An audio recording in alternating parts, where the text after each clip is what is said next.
After 4 years together, my fiancé looked me dead in the eye and said, "You're not good enough to be my wife. I can do better." Then he walked out. And you know what I did? I laughed. Now his new girlfriend's married to someone else, and guess who's crawling back, blowing up my phone, begging for another chance? I was with Grayson a little over 4 years. In the beginning, it felt like a dream. Those first couple of years? Magic. We moved in together about a year and a half in. My parents weren't thrilled, but I figured, come on, it's the 21st century. Things felt right. We had the same taste in just about everything: TV shows, food, even the dumb stuff like what brand of dish soap smelled the best. We'd binge-watch the same series, hit up all the new spots in town, and lose hours just talking about nothing. He used to surprise me with sweet little gestures, a coffee on my nightstand when I woke up, or a TikTok during lunch that made him think of me. It was that comfortable, steady kind of love that made me think, yeah, this is my person. So when he proposed on our 3rd anniversary, I was over the moon. It was nothing flashy, just the two of us by the lake where we'd had our first date. The ring wasn't huge, but I didn't care, it felt perfect. I did the usual, posted the ring pic on Instagram, called my mom sobbing with happiness, and dove headfirst into wedding planning. We were aiming for next summer. But about 6 months into the engagement, something started to shift. It was subtle at first, little digs about how I looked that didn't quite land like compliments. He'd say things like, "That dress would look better if you toned up a bit," or suggest a new hairstyle, something more elegant. At first, I laughed it off. Thought maybe he was just trying to help. But those comments started piling up. Eventually, it went beyond my looks. He started dropping hints that I wasn't ambitious enough. He'd correct me in front of his friends if I said something he didn't think was smart enough, making me feel small. And then came the comments about my family, how they were too simple, and that I needed to level up if I wanted to be his wife. I wish I could say I put my foot down then and there. But I didn't. Instead, I started to believe him. I changed my hair. Bought new outfits that I thought looked more elevated. I worked longer hours. Even signed up for online courses because he said I needed to be more cultured. Looking back, it's hard not to cringe at how much I bent myself trying to be enough for him. But when you're in it, when you love someone, you don't always see how deep you've sunk until you can't breathe anymore. The breaking point came 3 months before the wedding. We were talking about the final details, and he brought up my wedding dress, which, mind you, he hadn't even seen. I'm kind of old school about that. He told me his mom was worried I'd pick something predictable instead of something elegant. I asked him what that meant, and that's when the dam broke. He went off on this whole rant about how he'd been settling, how he was starting to see I wasn't wife material for someone like him. He said his family wasn't confident I could carry myself well in social settings or represent him properly. Then came the sentence I'll never forget. He looked me square in the face and said, "You're not worthy of being my wife. I think I can find someone better." I just sat there, stunned. After everything, for years, and that's what he thought of me? That I wasn't worthy? Who says that to someone they claim to love? But I didn't cry. I didn't yell. Instead, I laughed. Not on purpose, it just came out. There was something so absurd about it, so completely ridiculous, that the only reaction my body could muster was laughter. Here I was, breaking my back to be everything for this guy, and he had the nerve to say I wasn't good enough? Turns out, he was the one who didn't measure up. My laugh clearly threw him off. He looked confused, then pissed, asking me what I thought was so funny. I just shook my head and told him he was right, we shouldn't get married. But not for the reason he thought. I told him I deserved better than someone who made me feel small, like I was always coming up short. I grabbed my purse, walked out of our apartment, and headed straight to my best friend Jasmine's place. The tears came later, that night. 4 years is a long time to build a life with someone, and even though I knew it was the right decision, it still hit me hard. But underneath all that sadness, there was this odd sense of relief. Like I'd been carrying this heavy, invisible weight, and suddenly, just like that, it was gone. Grayson didn't take it well. Over the next few days, he blew up my phone. At first, he was pissed, called me dramatic, said I was making a scene over nothing. Then he pivoted, apologies, stress excuses, the whole 9 yards. Finally, he got condescending again, warning me I was making a huge mistake and I'd come crawling back. I didn't. I stayed with Jasmine for a couple weeks while I figured things out. Calling off the wedding was a nightmare, by the way. If no one's told you this yet, get wedding insurance. Seriously. But my friends were rock stars.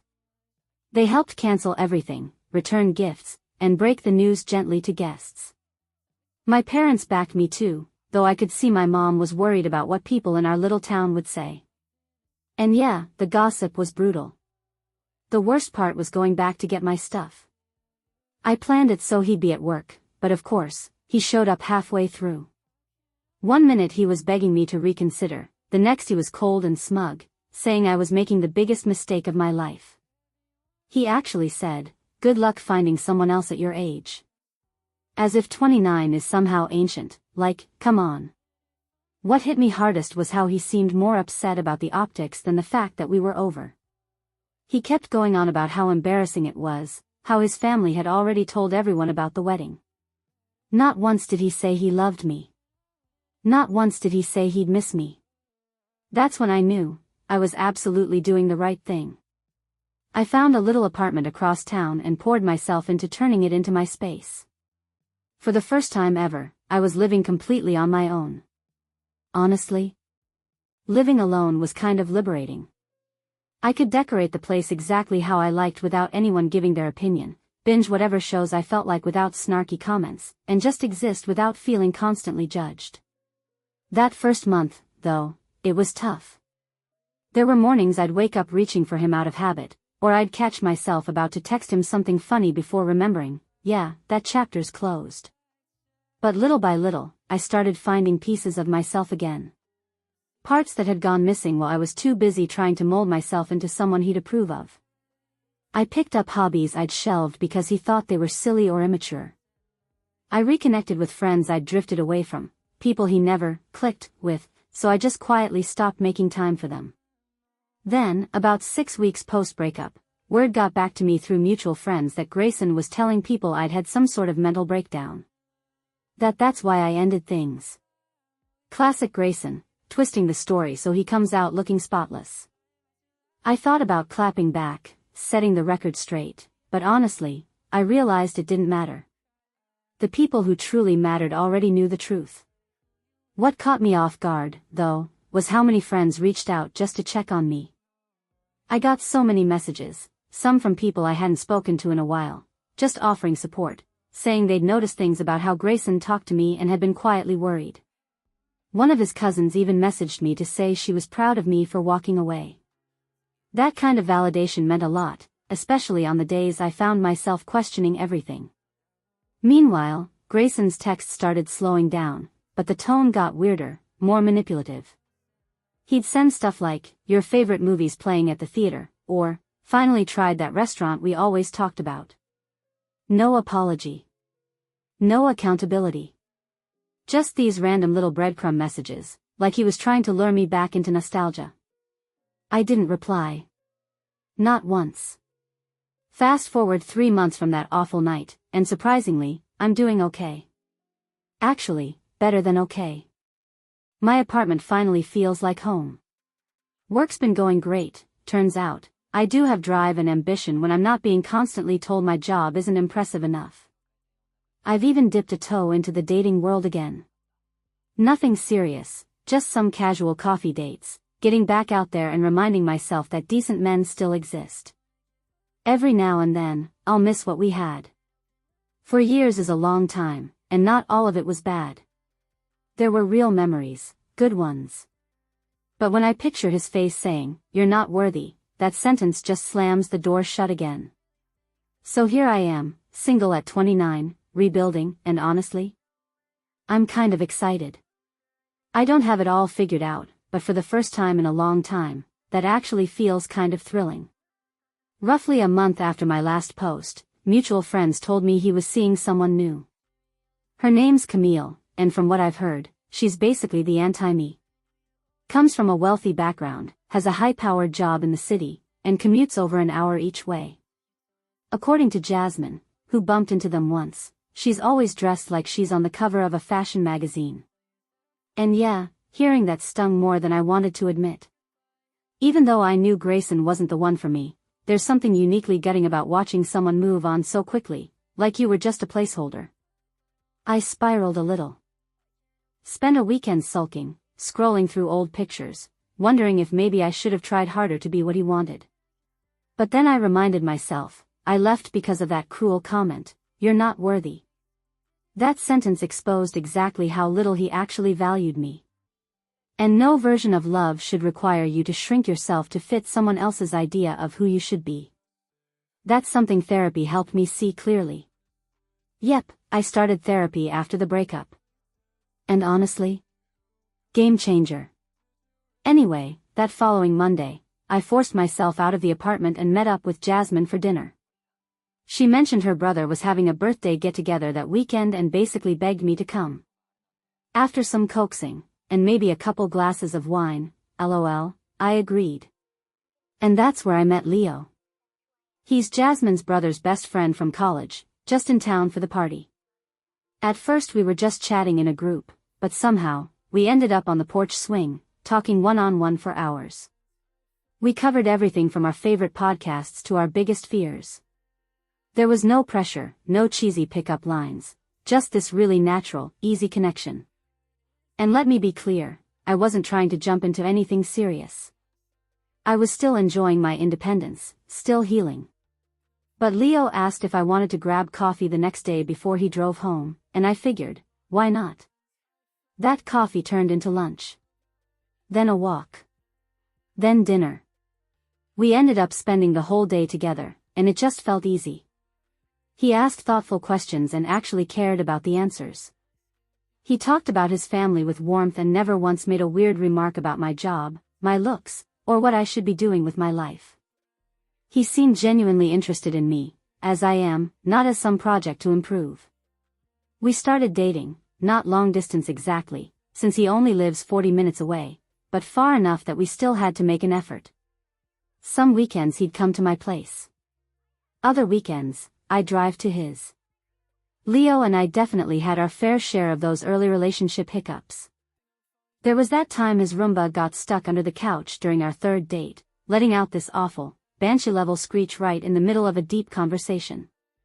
Or when I tried to impress him by cooking dinner and managed to set off his smoke alarm not once, not twice, but 3 times in one night. Instead of those moments turning into arguments or awkward silences, they just became running jokes between us. The kind of little mishaps that turn into inside stories you laugh about later. About 3 months into dating Leo, I ran into Grayson and Camille at, of all places, Target. I'd been dreading that moment since the breakup. In my head, I pictured feeling a wave of jealousy, or maybe shame, or just that tight awkwardness in your chest when you see someone you used to love with someone new. But when it actually happened, I felt nothing. No hurt. No bitterness. Not even discomfort. Just this calm realization that that chapter of my life was firmly closed. We said a quick hello. Grayson looked thrown off, like he wasn't expecting me to be so composed. Camille was polite but clearly uncomfortable. The whole exchange probably lasted 30 seconds, but it felt like a huge internal win. Later that week, I got a text from Grayson out of the blue. "It was good to see you. You look well. Would love to catch up sometime as friends." I showed Leo the message. He raised an eyebrow and asked, "What do you want to do about it?" No jealousy, no pressure, just full-on support for whatever decision I made. And I decided not to reply. Some doors are best left shut, no matter how nicely someone knocks. Things with Leo kept moving forward in this steady, natural way, not rushed, but not dragging either. 6 months in, he floated the idea of me moving in. I was already spending most weekends at his place, and he had this old house full of charm that he was slowly renovating, one room at a time. Leaving my apartment was hard. That little place had been my sanctuary, the first space that was entirely mine after everything with Grayson. But deep down, it felt like the right move. Moving in was an adjustment, of course. His house was already pretty full, so we had to play a bit of real-life Tetris with my stuff. We learned quickly that we had different comfort zones. He runs hot, I'm basically a human blanket. He leaves his shoes in the middle of the hallway. I somehow never remember to close cabinet doors. But unlike with Grayson, those little quirks didn't become pressure points. They just balanced out. Through Jasmine, my forever plug for small-town news, I heard that Grayson and Camille were getting serious. Apparently, he'd already introduced her to his parents, which was kind of wild considering he waited almost 2 years to do that with me. And honestly, it didn't bother me the way I thought it would. If anything, I felt a little bad for her. I couldn't help but wonder if she was already getting those same backhanded comments, the ones that slowly chipped away at me without me even realizing. About a month after I moved in with Leo, the messages from Grayson started trickling in again. Nothing over the line, just annoyingly persistent. How've you been? Heard you moved. Hope you're doing well. Remember that band we used to like? They're playing in town again. I didn't respond most of the time, and when I did, I kept it dry and polite.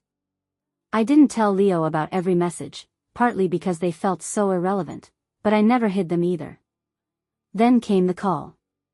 I was cooking dinner with Leo when my phone lit up. Grayson's name on the screen. My stomach dropped.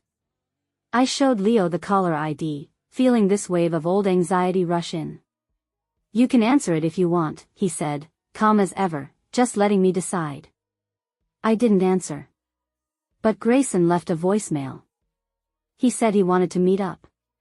Said he had some things to say in person. I thought it over, talked it out with Leo, and finally texted Grayson back. I told him I was happy in my relationship and didn't think meeting up was a good idea. His reply came quickly, I understand. I just wanted to properly apologize. I said some things I didn't mean. Too little, too late. But at least it was something. I thanked him for the apology, and that was it. Life moved on. Leo and I found our rhythm, a routine that never felt boring. We checked out new restaurants, went on weekend getaways, hosted board game nights with friends.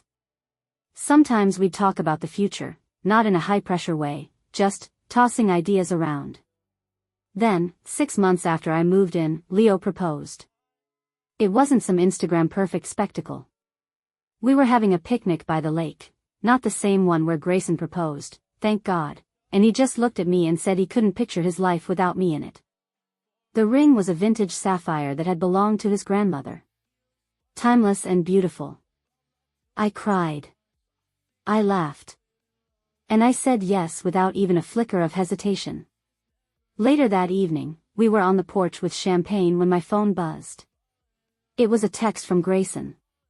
Heard about your engagement. Didn't realize things were that serious. Hope you're not rushing into anything you'll regret. I showed it to Leo. He gave a half smile and said, some people never change, huh? We decided the best response was no response. I blocked Grayson that night. Whatever game he thought he was still playing, I was officially out of it. The next day, we shared our engagement online. Because, let's be honest, it's not really official until it's Facebook official, right? LOL. The outpouring of love from friends and family was incredible, sweet messages, heartfelt congrats, even a few teary phone calls. But the comment that made me laugh out loud? Jasmine's. From not worthy to worthy of the best man I know, in under a year. That's what I call an upgrade.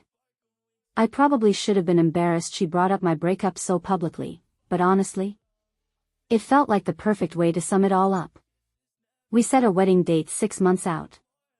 Nothing over the top, just something simple, full of meaning, and completely us. We're keeping the ceremony small, just our people. The ones who've truly been there. It's happening next month, and honestly, I'm not nervous. No cold feet, no doubts, no knots in my stomach. Just this peaceful kind of certainty, like every step I've taken led me exactly here. And here's the cherry on top. Thanks to good small-town word of mouth, where nothing stays private for long, I heard that Camille broke up with Grayson last week. Apparently, she reconnected with someone from her past and realized she'd settled. The irony, not lost on me. So that's where things stand. From being told I wasn't worthy, to building a life with someone who shows me every single day how valued I am. Funny how life works out. Sometimes the ugliest endings clear the way for something beautiful to begin. Leo and I were engaged. Wedding planning was officially underway. Planning this wedding was a whole different experience compared to my first go-around. With Grayson, everything had to be curated just so, for his family, for appearances, for people I barely knew. With Leo, it was all about us. What would make us happy? No debates over napkin shades or whether my dress was elegant enough. Still can't believe I ever let someone make me feel like I needed to impress them just to be worthy of marrying them. Anyway, 2 months before the big day, Jasmine dropped a bombshell. Remember Camille? The golden girl who supposedly had everything I didn't? Turns out, she'd been seeing someone else behind the scenes. More specifically, Jasmine's brother Miles.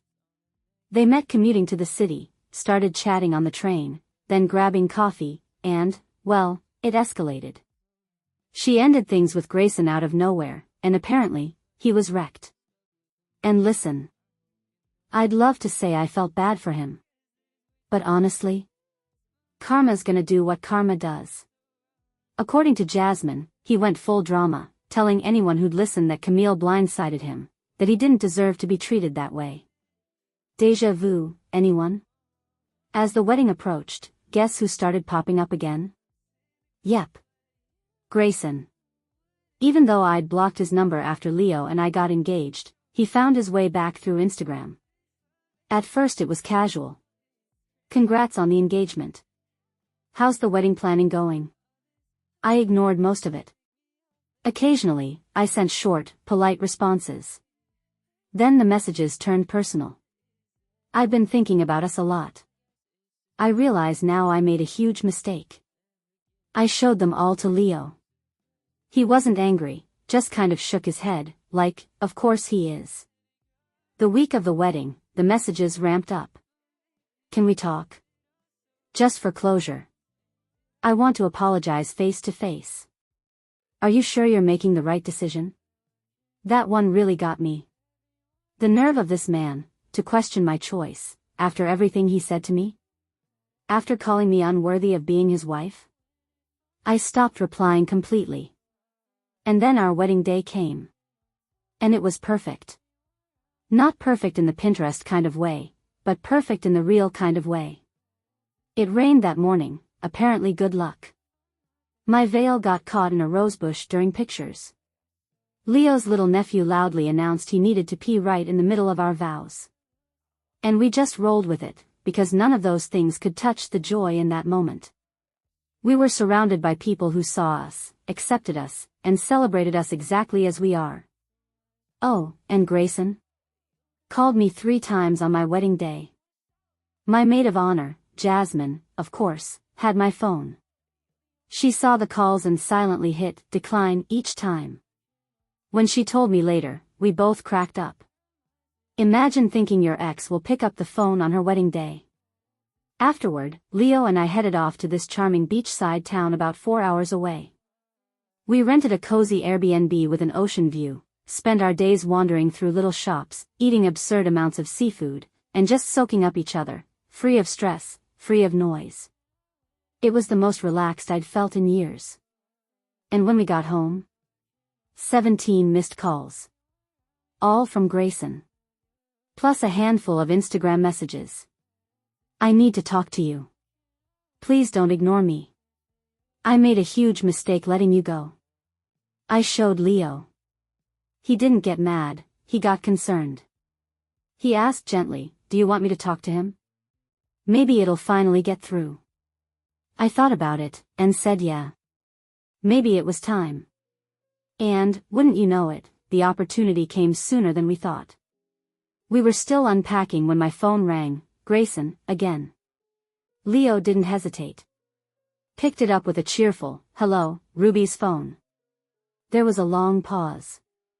Then Grayson asked, is Ruby there?" Leo, completely calm, replied, "She's a little busy unpacking from our honeymoon right now." "This is her husband, Leo. Can I help you with something?" Silence. Eventually, Grayson muttered something about just wanting to offer congratulations.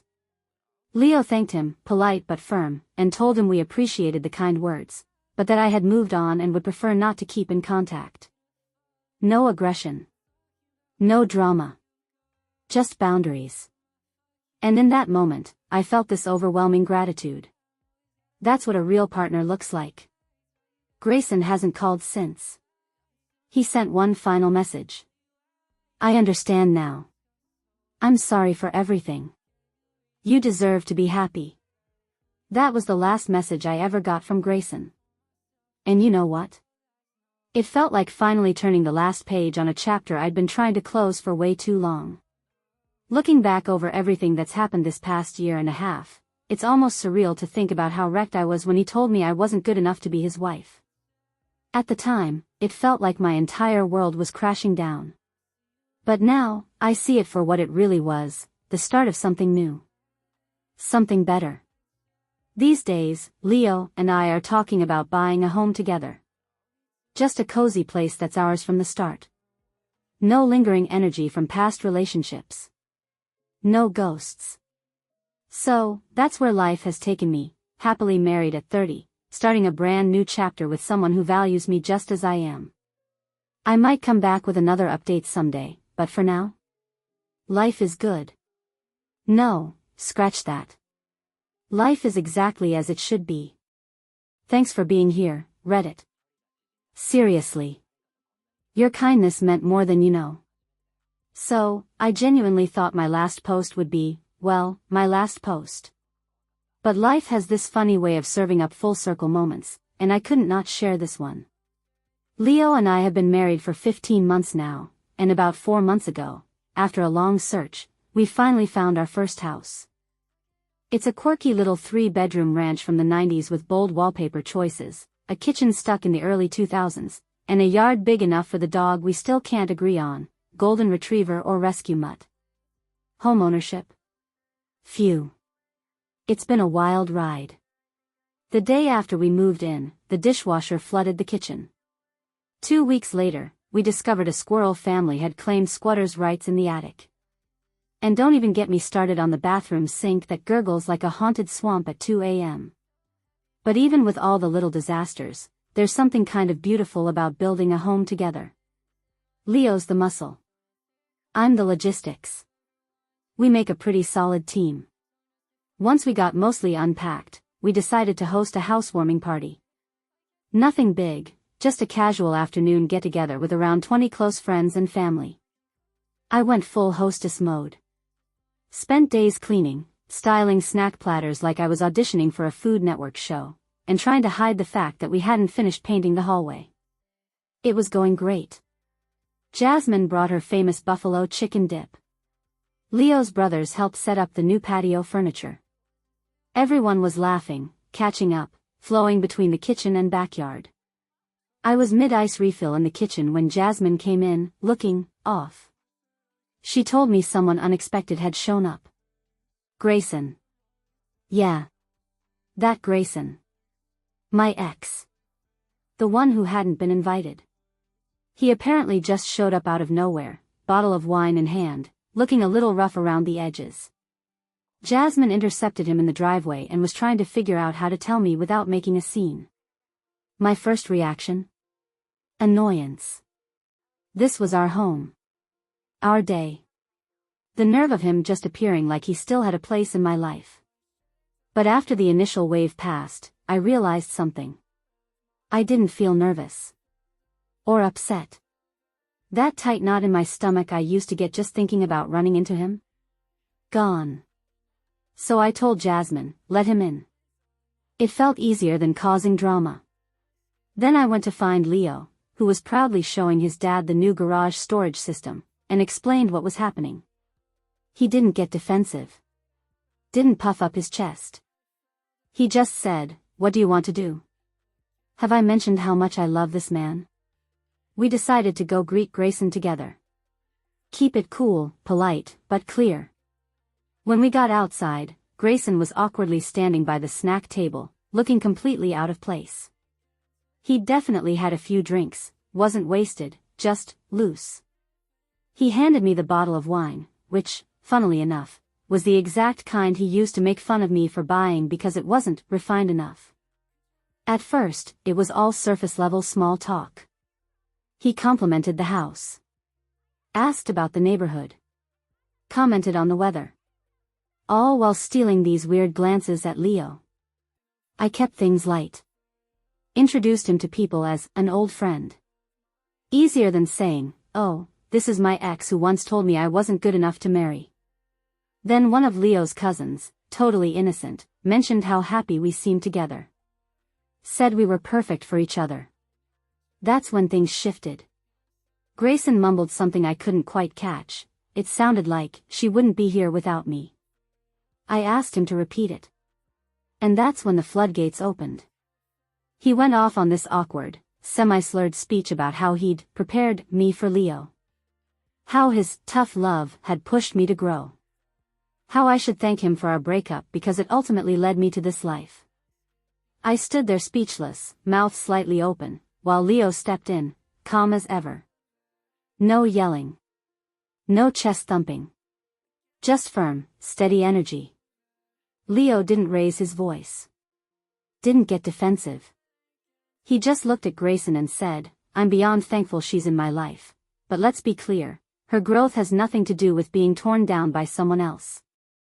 Then, with that same calm grace he always has, he added, "We're trying to celebrate our new home today. This might not be the best time for this kind of conversation." You'd think that would have been enough to send Grayson on his way. But nope. Instead, he turned to me and, with this half-hopeful, half-smug look, asked, "Do you ever think about what could have happened if I hadn't let you go? Let me go." Like he hadn't looked me in the eye and told me I wasn't worthy. Like this was all some noble sacrifice on his part. For a second, I felt that old familiar sting, but it passed quickly. I looked him in the eye and, as gently but clearly as I could, told him. I don't spend time thinking about what could have been, because I'm too busy being grateful for what is. Breaking up was the best thing that ever happened to both of us. And for the record, worthy isn't something someone else decides for you. It's something you come to understand about yourself. His face went through a whole emotional slideshow, surprise, maybe a flash of regret, confusion, something unreadable. For a second, I thought maybe, just maybe, it landed. But then he glanced around at our home, at our friends, at the life I'd built without him, and his whole demeanor shifted. He muttered something about how I'd changed, like that was a flaw, and added, "You didn't used to be this cold." Before I could reply, Jasmine, absolute MVP, stepped in like clockwork. "Oh, hey," she said brightly. "Ran into Camille and Miles at the farmer's market last weekend." She pulled out her phone and showed us a photo, Camille glowing, Miles grinning, hand on her belly. "Yep," Jasmine continued. "They're expecting their first baby this summer and just bought a house across town. Look at them, so cute."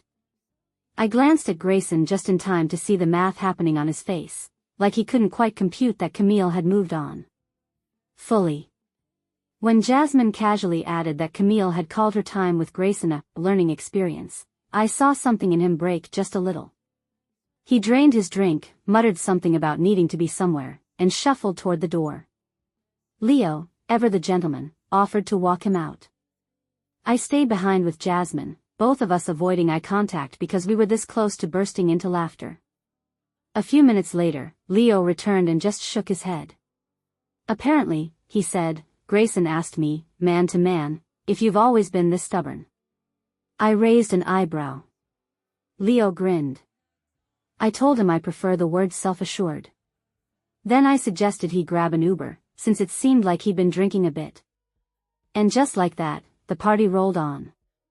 Sure, there were a few side eyes and whispered comments. It is a small town, after all, but the vibe bounced back quickly. The next morning, I woke up to a text from Grayson. Sorry about yesterday. Didn't mean to cause a scene. I hope you're happy. Simple. Vague. Maybe the closest thing to closure I'll ever get from him. I didn't respond. Some endings don't need a final word. Life's not perfect, of course. The roof needs replacing way sooner than expected. We bicker over whose turn it is to take out the trash. And yeah, sometimes those old insecurities Grayson planted still echo in the back of my mind. But I've learned something important. Worthiness isn't something you earn by contorting yourself to fit someone else's mold. It's something you recognize when you're finally surrounded by people who never doubted it in the first place. Leo never needed me to become someone else. He just loved me for me.